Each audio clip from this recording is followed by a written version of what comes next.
enggak, kalau nggak kau ambil itu, hati-hati. Ini panjang kita. Merusak APK 2 tahun penjara. Biar kau tahu. Waduh, hantem ke penjara lagi kan.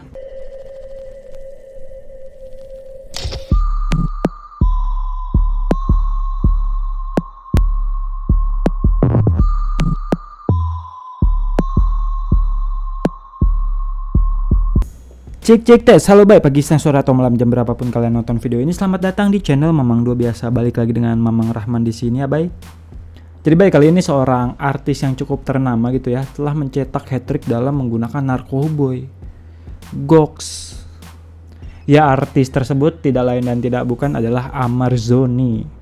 Padahal dia sendiri ini baru bebas dari penjara pada bulan Oktober kemarin gitu ya, gara-gara kasus yang sama dengan kasus yang sekarang ini gitu baik, yaitu kasus penyalahgunaan narkoboy. Nah, dan ini ada video detik-detik penangkapan si Amar Zoni yang ketiga kalinya gitu ya. Untuk lebih jelasnya kita setel aja videonya, cus.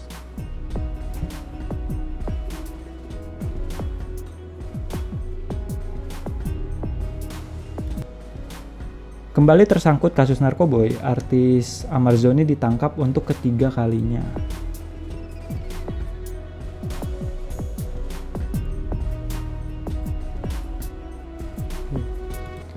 Ia ditangkap di sebuah apartemen di wilayah Serpong, Tangerang Selatan pada Selasa, ini 12/12/2023 malam. Ini gokil ya, ditangkapnya pas orang-orang pada flash sale gitu, bay.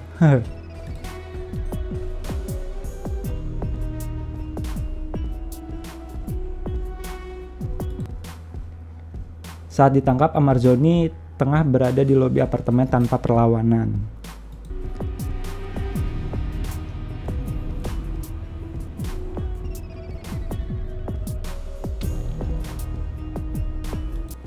Petugas menggeledah kamar apartemen Amar Zoni dan menemukan 4 paket sabu. Waduh, sarapan bubur. Di sebuah kotak bermerek Hermes serta 1 paket ganja di dalam tasnya.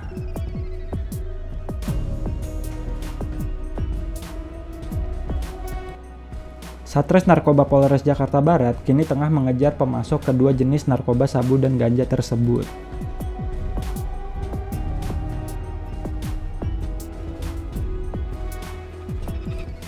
Sebelumnya Amar ditangkap pada Maret 2023 lalu dan baru bebas pada Oktober 2023. Baru 2 bulan gitu ya. Setelah dihukum 7 bulan kurungan penjara akibat kasus narkoba jenis sabu seberat 1 gram.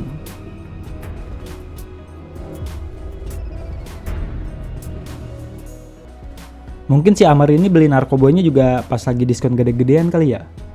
Karena momennya pas banget gitu, bay. Lagi orang-orang pada flash sale ya. Ya, dan sepertinya keputusan Mbak Irish Bella ini menceraikan beliau gitu adalah keputusan yang sangat tepat. Ini ada lagi komennya kocak banget. Amar Zoni kalau rame lanjut part 4. Ya Allah. Ini lagi nih, Amar Zoni dikasih pelajaran malah dipelajari. Waduh. Berarti dia berdedikasi gitu ya untuk mempelajari hal tersebut. Ini lagi namanya tukang cilok. Kak Irish Bella kalau mau sama aku siap kok jadi pengganti Amar Zoni. Waduh, downgrade parah gitu ya.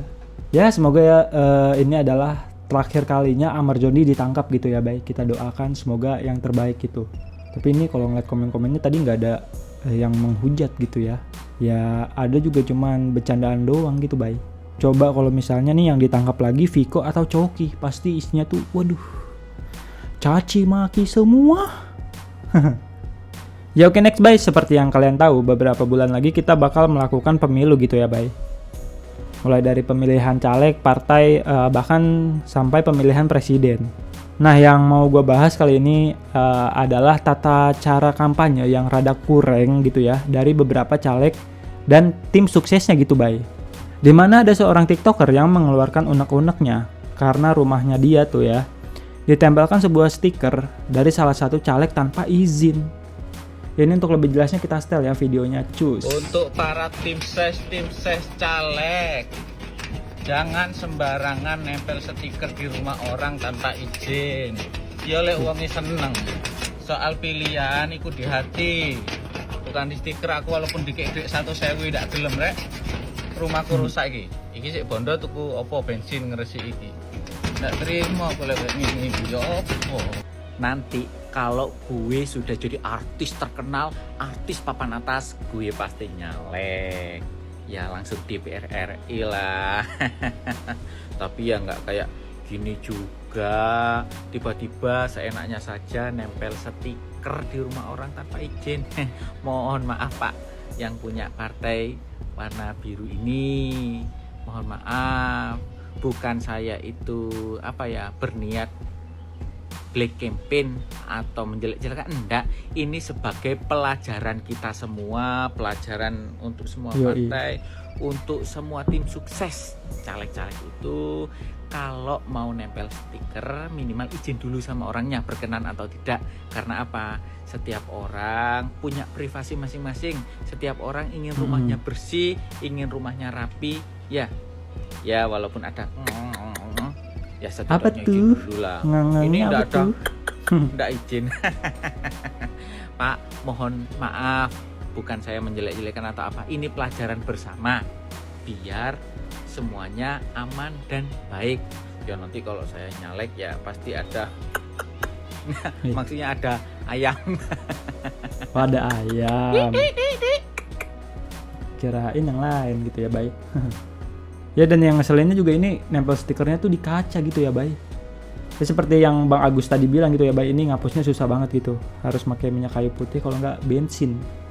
Ya, dan setelah videonya viral, bukannya meminta maaf, tapi tim sukses dari caleg tersebut malah melakukan somasi terhadap Bang Agus ini gitu. Ini kacau. Untuk lebih jelasnya kita setel aja ya videonya.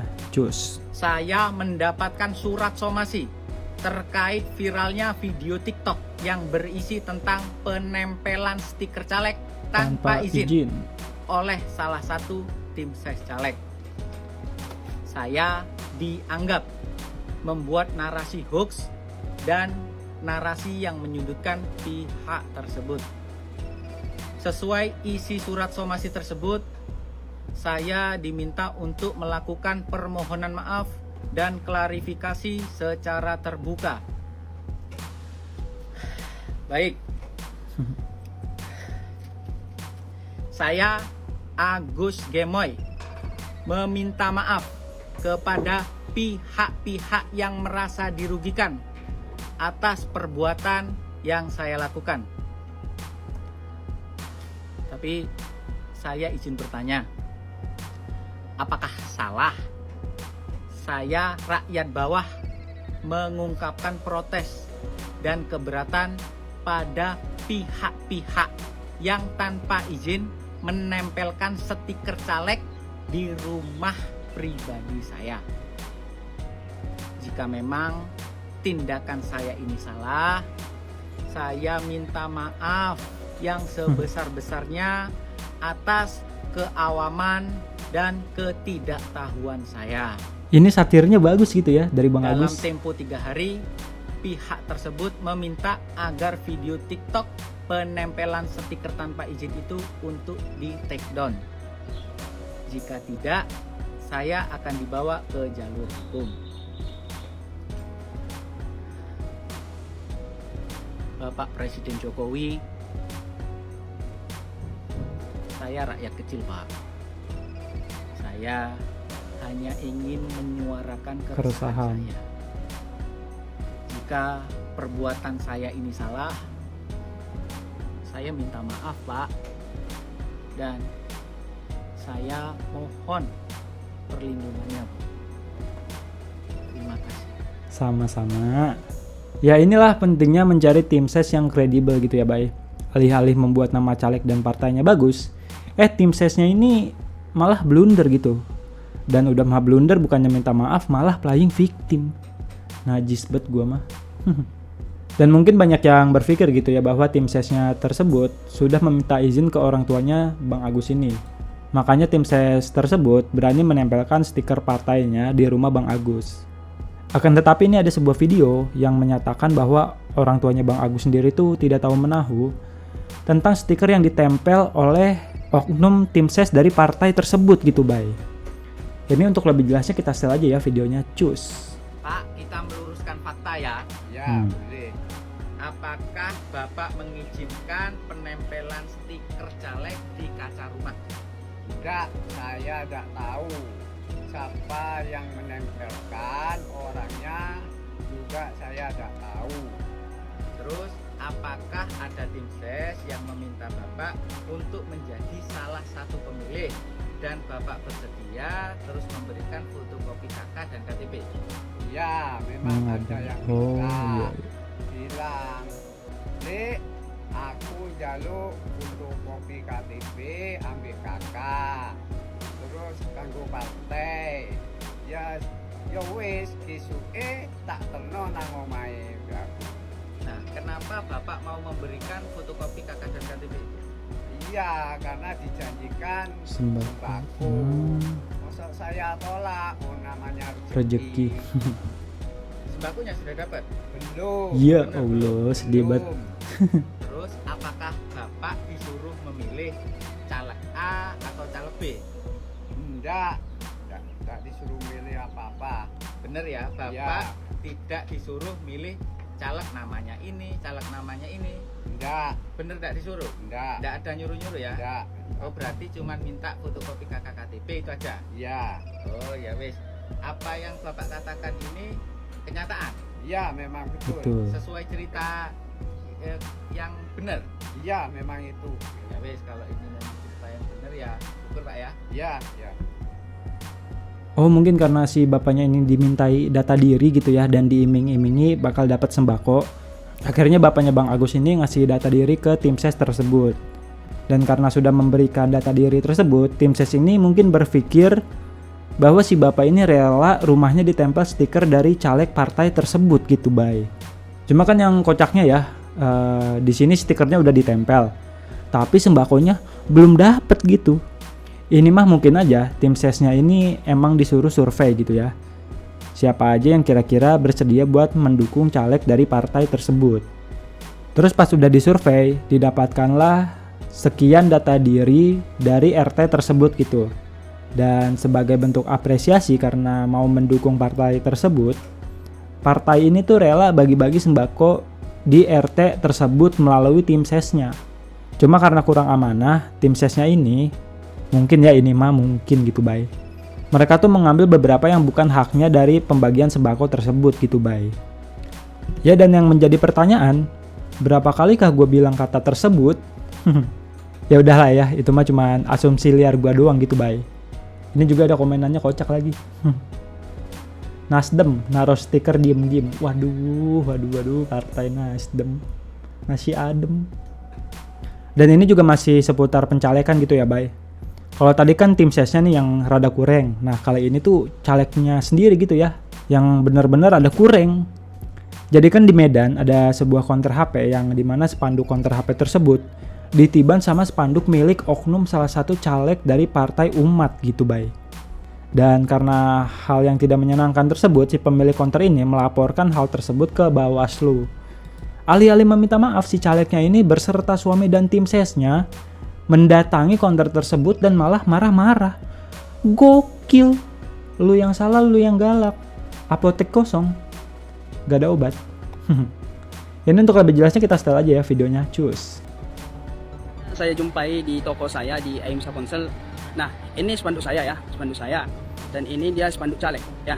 Ini spanduk caleg dari Partai Umat ya. Ini namanya Siti Aisyah. Ini dia. Nah, jadi yang mana ini kan ruko ataupun kios yang saya sudah kontrak. Nah, di sini tanpa izin sudah ada terpasang baliho ataupun spanduk caleg ya. Nah, dan permasalahannya dan tidak juga masalah izin, akan tetapi masalah baliho kami ini, spanduk kami, spanduk toko ditutupi dari sebelah kiri. Nah, ini dia ya. Ini saya buka ini dia spanduk caleg. Ini ditutupi sebelah kiri ya. Nah ini pas momen si caleg sama tim sesnya ini mendatangi konter HP tersebut gitu ya, Bay. Udah di sini. Kalau mau kencing aku yang nanggung. Pak, itu sudah menyalahi, Pak. Kalau enggak kau ambil tuh. Hati-hati. Ini panjang kita. Kau jangan merusak Afrika 2 tahun penjara. Biar kau tahu. Waduh, hantum ke penjara lagi kan. Ini ada komenan dari Muhammad Dika. Belum kepilih aja udah kayak gitu, gimana antar kalau kepilih? Nah, pasti bakal jadi diktator gitu ya. Padahal ada loh dasar hukum pemasangan spanduk atau baliho tanpa izin. Cuma ya hukumnya perdata gitu, bukan pidana. Terus juga sanksinya cuma pencopotan baliho doang gitu, Bay. Nggak ada denda atau hukuman langsung yang membuat efek jera kepada pelaku pemasangan baliho tanpa izin tersebut gitu, Bay. Hukum. Ya oke lah, Bay, segitu aja video gua kali ini. Ya siapapun yang kalian pilih, gua harap kedepannya setelah pemilu Indonesia ini menjadi negara yang lebih baik gitu ya.